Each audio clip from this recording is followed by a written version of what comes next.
Hey everyone, I'm back. Here to talk about GT350s. I got another one, a new one. We're going to talk about the old one today. Do you know what's in my hand right here? Right here? This magical bundle of paper. It says, quote, instructions for completing the Ford Motor Company vehicle repurchase packet. My other GT350 got lemoned. I'm going to walk you through it. All right, refresher. I purchased my Mustang GT 2018 in May of 2023. The car only had like 23,000 miles on it.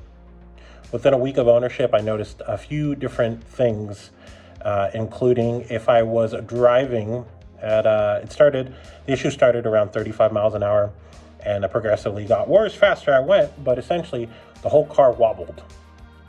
Like you could see it in the steering wheel, and that was no bueno.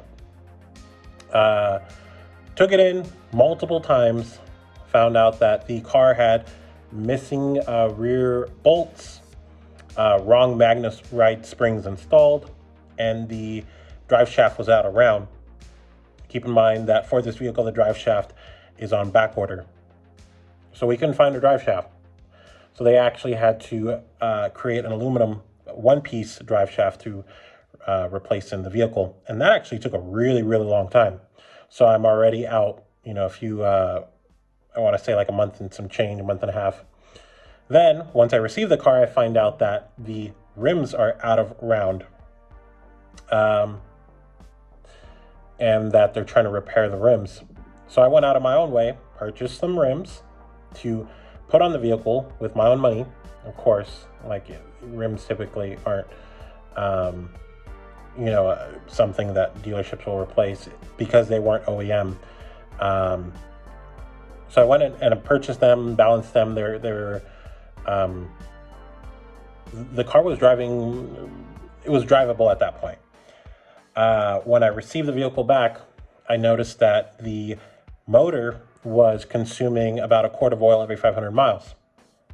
So I take the vehicle, we do multiple oil consumption tests, prove that there was a really bad cylinder scoring, and that because of the scoring, the oil was going past the rings, I guess at this point I took it to Ford Puente Hills to do the motor work because Ken Grody was so backed up here in SoCal. Puente Hills has to fight with Ford ESP to get a motor approved. So at this point it's a nightmare. Then finally we get the motor approved. They put in a new motor. Then I noticed literally on delivery the same day that the new motor is put in and they give it to me, that there's a really bad groaning sound that comes and goes. And when that groaning sound is not present, I also notice a really low, almost sounds like a bass that gets turned on, like a bass speaker. And it gets louder as you go faster. So I have these two issues going for me. And I find out that the drive shaft that Ken Grody put in, the aluminum one-point piece that they purchased or that they had built, is actually flopping pretty bad.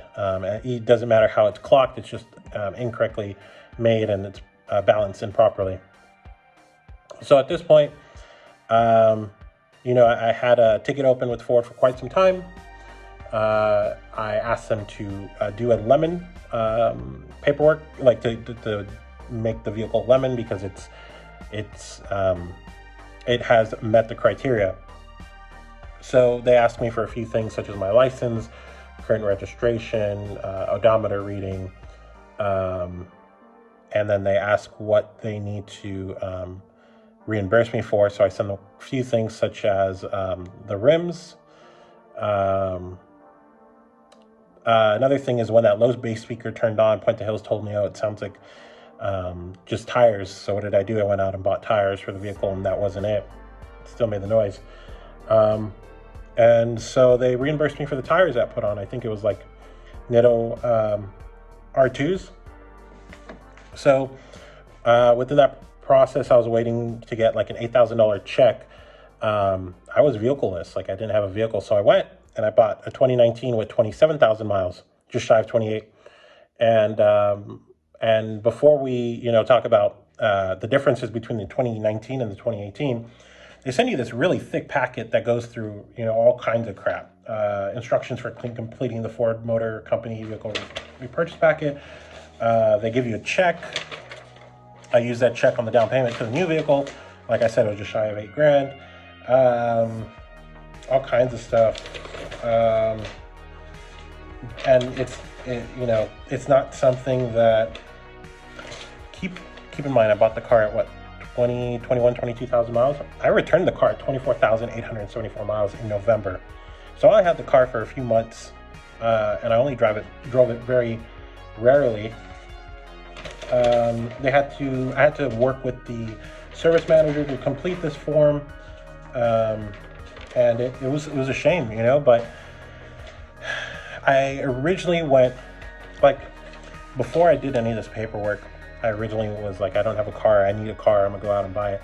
I was kind of burned from the GT350 name. I didn't know if I wanted another one or if I was gonna get something else. So what I did is I went and I took a look at a Bullet. It was fun to drive. It was a stick shift Bullet. Another car I looked at was the Mach 1. It was a great vehicle. I really liked it, actually. And I was actually gonna drive off with a very low mile. I think it only had like 2,000 miles on the Mach 1. And then when I went into the showroom floor, it's like, wait a minute, there is a black GT350 with white stripes on the floor with 27,000 miles.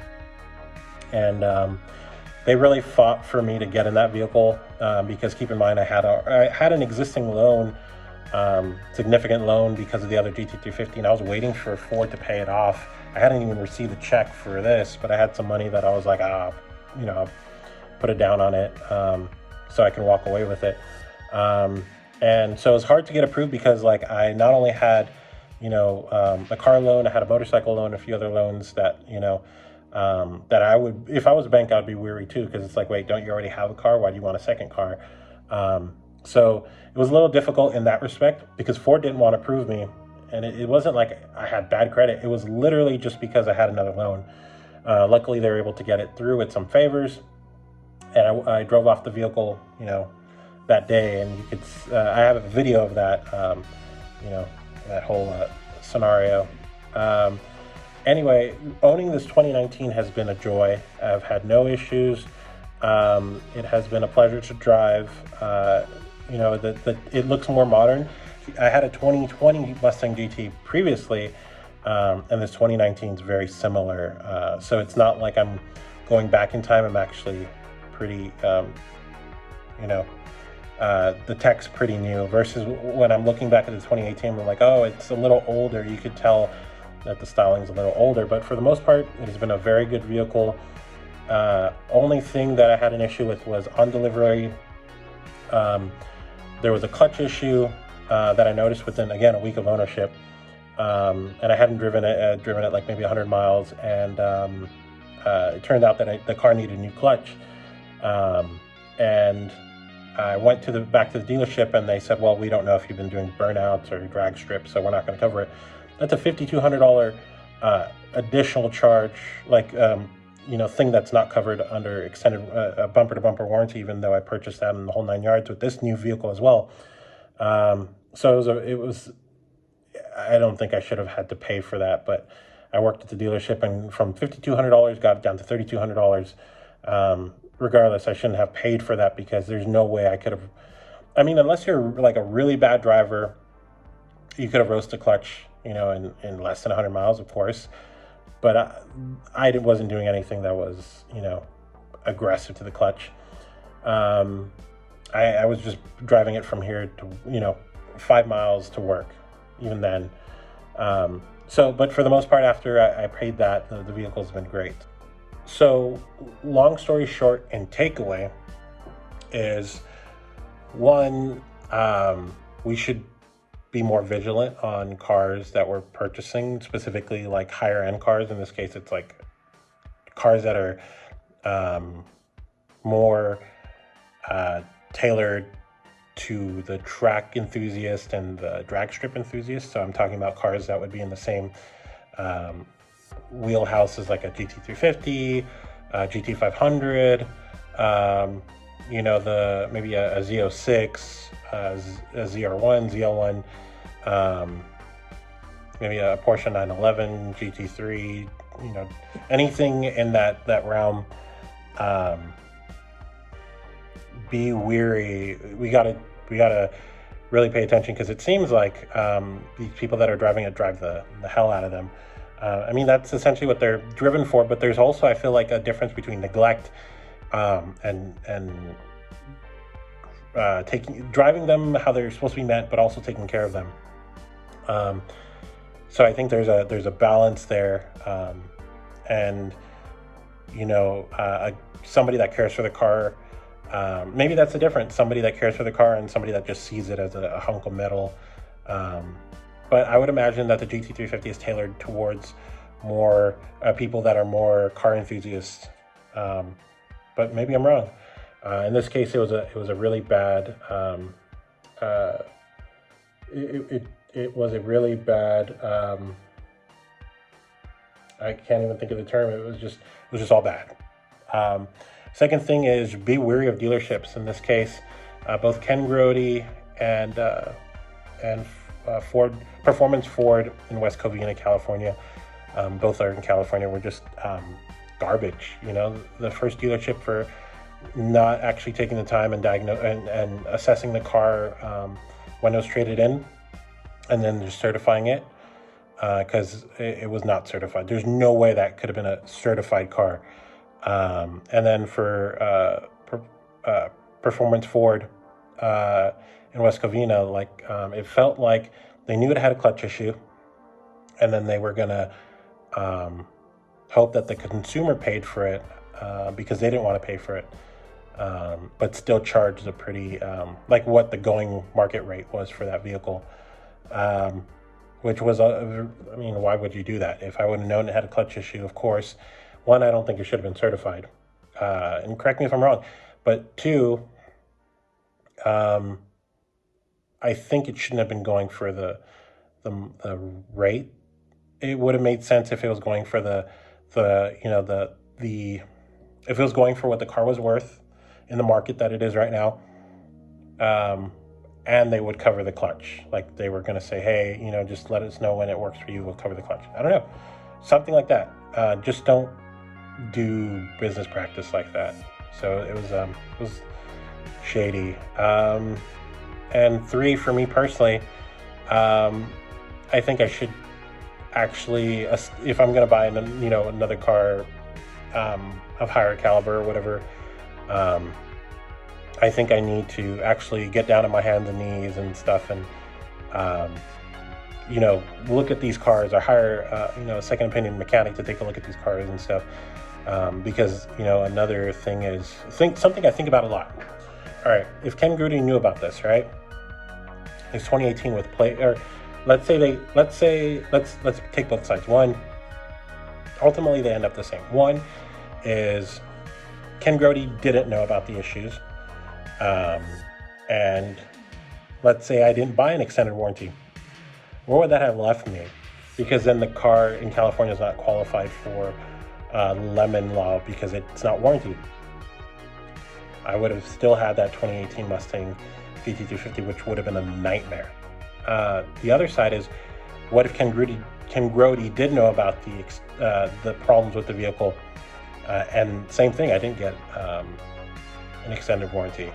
Well, then it wouldn't have been qualified for a lemon law. So these are things that I think of, like that one choice that I made saved my ass pretty significantly,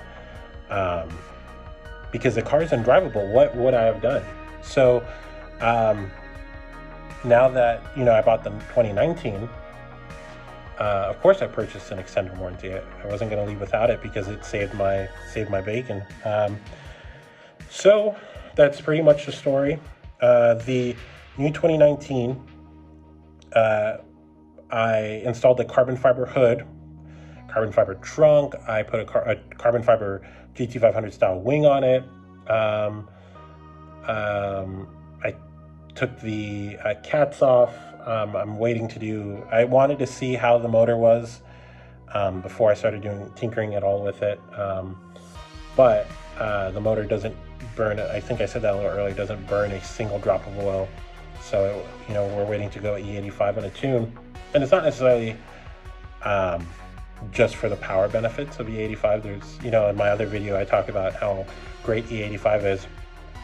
So it's killing me a little bit to have to fill up my car with 91 because on just a tune and E85 alone, you know, you're looking at 40 wheel horsepower gain because of how high the compression ratio is on these motors. The 12-to-1 compression ratio and how high this thing revs, it loves E85. Like it because of the pre-detonation resistance and how high the octane rating is. I think it's like anywhere from 105 to 110. Correct me if I'm wrong.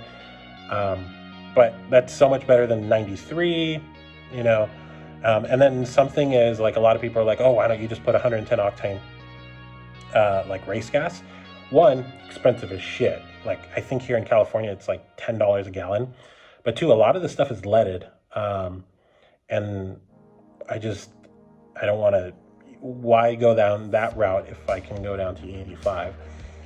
To go down that route, I need injectors. I need the tune. I already bought an HP tuner, so I was just waiting. And then of course the 85, so I'm taking my time on that, but that will be coming shortly. But like I said, the car has been a pleasure to drive. And it's been a great vehicle to own. I just hit 32,000 miles today. So we're getting up there. I have to, you know, watch myself because it's such a joy to drive. But at the same time, I don't want to have a garage queen that just sits there. I want to take it out, drive it, scare the shit out of little kids with the exhaust. So it's definitely been a great car. You know, it feels like we got to what I wanted the car to be. It just took a really bad set of lessons to get me there, to the point where I had to, like, it's weird to say, hey, I've owned 2 GT350s, 1 Mustang GT, 3 V6s. You know, how many Mustang have you owned? I've had like 6 of them. So yeah, we're here. And I don't think I'll ever sell this car. It's been a pleasure. So if you're thinking about getting a GT350, just be really vigilant about what car you're getting. Try to go stock as much as you can. Something on the forums that really I should have not thought about, but now that, you know, that I should have recognized and I didn't recognize until they told me on the forums, was that, hey, the car didn't even have OEM wheels. That should have scared you off, you know, immediately. And they were right. So if you're going to get a high-end car like a GT500, a GT350, a 911, whatever it is, try to get as close to OEM as possible. If it has anything outside of OEM, know that somebody's hand's been in there. Like for me, like I'm going to keep this car. If my hands have been in there, I'm okay with that. So yeah, that's pretty much, you know, the story, the official wrap up of the 2018 Mustang GT350 fiasco. We're now in 2019. Would I have gotten 2020 if I could have? I think so. I think, I can't remember if there's that big of a difference between a 2019 and 2020. The 2018 to 2019 was huge. Even between a 2016 to a 2018 is huge. But the 2018 to 2019, I'm thankful. I always wanted a 2019 or 2020. How I kind of think about it was that God kind of was like, hey, this 2018, you should be in a 2019 or 2020. Here's a 2019. We'll get you somewhere.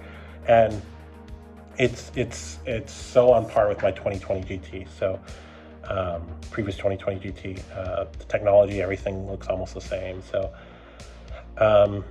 and you know, it's such a good car to drive and enjoy and have fun. Only complaint that I know will be fixed with that tune is under 3,200 RPMs, nobody's home. You can scoot around town, but nobody's home. It's not until after you get to like 32, 34, you know, 4,000, then the car starts coming alive. But, you know, that's just the nature of the beast. So if you're going to get one, keep in mind that torque down low, not really existent. But I heard that an E85 tune definitely fixes that. So I will keep you guys updated. The GT350 is just getting started. I'm able to start doing more stuff with it. This car is in much better care. And yeah, so if you have any questions, if you had similar stories, put that in the comments.